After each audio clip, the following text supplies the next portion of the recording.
എന്താണ് യഥാർത്ഥത്തിൽ മുഖ്യമന്ത്രി വിഭാവനം ചെയ്തിരുന്ന നവകേരളം? കണ്ണൂരിൽ CPM പയറ്റിക്കൊണ്ടിരുന്ന കലാപരാഷ്ട്രീയം ഭരണത്തിന്റെ ഒത്താശയോടെ കേരളം മുഴുവൻ വ്യാപിപ്പിക്കാൻ വലിയ രീതിയിലുള്ള ശ്രമം നടക്കുന്നതായി കണ്ടിരുന്നു. അത്തരത്തിൽ നാട്ടിലാകെ പാർട്ടി ഗ്രാമങ്ങൾ ഉണ്ടാക്കുന്നതിനാണോ മുഖ്യമന്ത്രിയുടെ ശ്രമം എന്നതാണ് ഇപ്പോഴത്തെ സംശയം. ഒന്നോർത്തു നോക്കൂ, പാർട്ടി പറയുന്നതിനെ ചോദ്യം ചെയ്യുന്നവരെയും സർക്കാരിനെതിരെ പ്രതിഷേധിക്കുന്നവരെയും പോലീസിന് പകരം സഖാക്കൾ കൈകാര്യം ചെയ്യുന്ന രീതി ക്രമസമാധാനം തകർക്കുന്നില്ലേ? അങ്ങനെ കായിക ബലമുള്ള എല്ലാവരും കൂടി ഇതേ മാർഗം സ്വീകരിക്കാൻ നിന്നാൽ എന്താകും കേരളത്തിന്റെ സ്ഥിതി? അതുകൊണ്ട് തന്നെ പറയട്ടെ, ആപത്താണ് ഈ നീക്കം.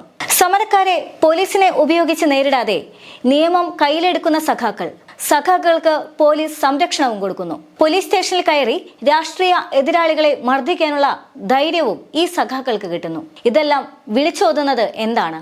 എങ്ങോട്ടാണ് കേരളത്തിന്റെ ഈ പോക്ക്? കേരളം ഒരു സ്വതന്ത്ര രാജ്യമല്ല. ഇവിടെ ഭരണഘടനയുണ്ട്. ഭരണഘടനയെ സംരക്ഷിക്കേണ്ടവർ അതിന് വിപരീതമായി പ്രവർത്തിക്കുമ്പോൾ കേരളത്തിന്റെ ക്രമസമാധാനം തന്നെ അവതാളത്തിലാവുകയാണ്. പിന്നീട് എന്താണ് സംഭവിക്കുക എന്ന് നിങ്ങൾ ഓർത്തു നോക്കിയിട്ടുണ്ടോ? കേരളത്തിൽ ഒരു കേന്ദ്രഭരണം വരുന്നത് ചിന്തിക്കാനാകുമോ? അത്തരത്തിലൊരു ഇടപെടലിന് കേന്ദ്രത്തിന് അവസരം നൽകേണ്ട ആവശ്യമുണ്ടോ? വലിയ ആഘോഷപൂർവ്വം സർക്കാർ നടത്തിയതായിരുന്നു നവകേരള സദസ് യാത്ര. എന്നിട്ട് എന്താണ് നവകേരള സദസ് യാത്ര ബാക്കി വെച്ചത്? കഴിഞ്ഞ കുറച്ച് ദിവസങ്ങളായി എല്ലാവരും ചോദിച്ചുകൊണ്ടിരിക്കുകയാണ്.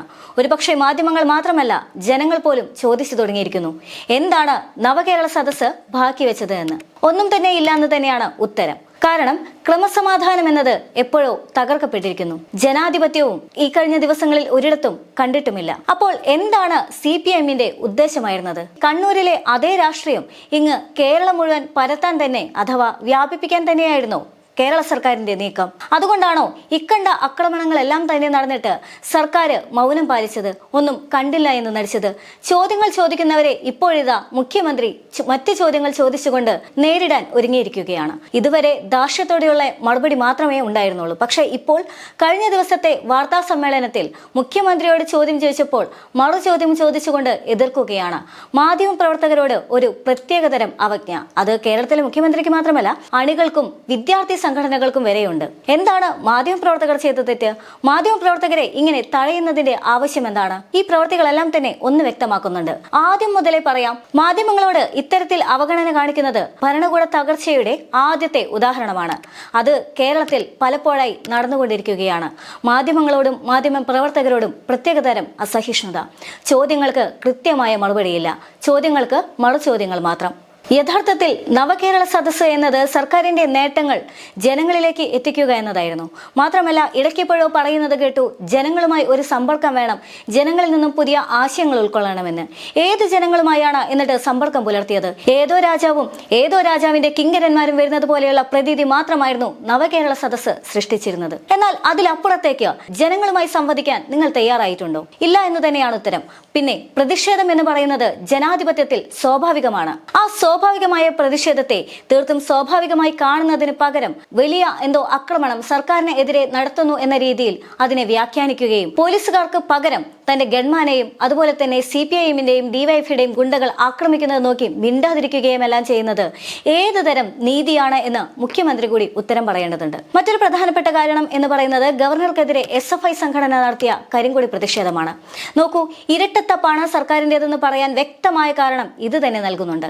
കാരണം ഗവർണർക്കെതിരെ SFI പ്രവർത്തകർ നടത്തിയ പ്രതിഷേധത്തെ തീർത്തും സ്വാഭാവികമായ പ്രതിഷേധമെന്നും അതെല്ലാം ജനാധിപത്യത്തിൽ അധിഷ്ഠിതമാണെന്നും ഭരണഘടനാ മൂല്യങ്ങൾക്ക് അനുസരിച്ചുള്ള പ്രതിഷേധമാണെന്നുമായിരുന്നു സർക്കാരിന്റെയും മറ്റ് 20 മന്ത്രിമാരുടെയും വാദം തന്നെ. അപ്പോൾ അങ്ങനെയെങ്കിൽ യൂത്ത് കോൺഗ്രസ് പ്രവർത്തകർ മാത്രം നടത്തിയത് എങ്ങനെയാണ് ആത്മഹത്യാ ശ്രമമാവുന്നത്?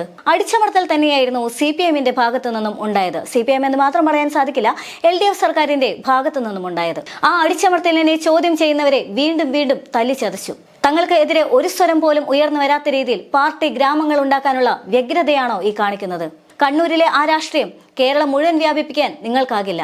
കാരണം നിങ്ങൾ എപ്പോഴും കൊട്ടിഘോഷിക്കുന്ന പോലെ തന്നെ ഇത് കേരളമാണ്. അതുകൊണ്ട് തന്നെയാണ് ആ കണ്ണൂരിലെ രാഷ്ട്രീയം ഇവിടെ കേരളത്തിൽ വിജയിപ്പിക്കാൻ അല്ലെങ്കിൽ വ്യാപിപ്പിക്കാൻ നിങ്ങളെ കൊണ്ട് സാധിക്കില്ല എന്ന് പറയുന്നതിനുള്ള പ്രധാന കാരണവും. ഇരട്ട നീതി നടപ്പിലാക്കുന്ന സർക്കാർ. കഴിഞ്ഞ ദിവസം കോടതി സർക്കാരിനെ വിമർശിച്ചില്ലേ എന്ന് ചോദിച്ച സമയത്തും പിണറായി വിജയൻ എന്ന മുഖ്യമന്ത്രിയുടെ ഭാഗത്തു നിന്നും ദാർഷ്ട്യത്തോടെയുള്ള മറുപടി ഉണ്ടായിരുന്നു. കോടതി പറയാനുള്ളത് പറയുന്നു, സർക്കാർ തങ്ങൾക്ക് നടപ്പിലാക്കാൻ സാധിക്കുന്നത് ചെയ്യുന്നു എന്നുള്ളതായിരുന്നു പിണറായി വിജയന്റെ മറുപടി. അപ്പോൾ കോടതി പറയുന്നത് വിമർശനമാണ് എന്ന് പോലും പോലും അംഗീകരിക്കാൻ തയ്യാറാകുന്നില്ല. അതായത് തങ്ങൾക്കെതിരെയുള്ള ഒരു വാക്ക് പോലും അംഗീകരിക്കാൻ പിണറായി വിജയനും പിണറായി വിജയന്റെ കൂടെയുള്ള ബാക്കി 20 മന്ത്രിമാരും തയ്യാറാകുന്നില്ല. ഒന്നുകൂടി ചുരുക്കി പറയാം, എന്തുകൊണ്ടാണ് നിങ്ങൾ കേരളം കണ്ണൂരിലെ പോലെ ഒരു പാർട്ടി ഗ്രാമമാക്കാൻ ശ്രമിക്കുന്നു എന്നതിനുള്ള ഉത്തരം ഇത്ര മാത്രമാണ്. പോലീസിനെ പോലും മാറ്റി നിർത്തിക്കൊണ്ട് ഡിവൈഎഫ്ഐ പ്രവർത്തകരെ കൊണ്ടും CPIM പ്രവർത്തകരെ കൊണ്ടും ക്രമസമാധാനം തകർക്കുന്നു. മാത്രമല്ല പ്രതിഷേധിക്കുന്നവരെ അടിച്ചമർത്തുന്നു. തങ്ങൾക്കെതിരെ ഉയരുന്ന ശബ്ദങ്ങളെ പരിഹസിക്കുന്നു, വിമർശിക്കുന്നു. ചോദ്യങ്ങൾ ചോദിക്കുന്ന മാധ്യമപ്രവർത്തകരെ പരിഹസിച്ചുകൊണ്ട് മറ്റ് ചോദ്യങ്ങൾ ചോദിച്ചുകൊണ്ട് വായടപ്പിക്കുന്നു. ജനാധിപത്യപരമായി പ്രതിഷേധിക്കാനെത്തിയ KSU, യൂത്ത് കോൺഗ്രസ് പ്രവർത്തകരോട് ഇത്രയും നിഷ്ഠൂരമായി പെരുമാറുന്നു. അതിനെക്കുറിച്ച് ചോദിക്കുമ്പോൾ താനൊന്നും കണ്ടില്ല എന്ന ഭാവം നടിക്കുന്നു. മാത്രമല്ല താനൊന്നും അറിഞ്ഞില്ല എന്ന് ചങ്കുറപ്പോടുകൂടി തന്നെ മാധ്യമങ്ങളുടെ മുന്നിൽ വന്ന് പറയാനുള്ള ധൈര്യവും കാണിക്കുന്നു. ഇതെല്ലാം സൂചിപ്പിക്കുന്നത് എന്താണ്? കേരളത്തിന്റെ ഭാവി നിങ്ങളൊരു പാർട്ടി ഗ്രാമം ആക്കും എന്നുള്ളതാണോ?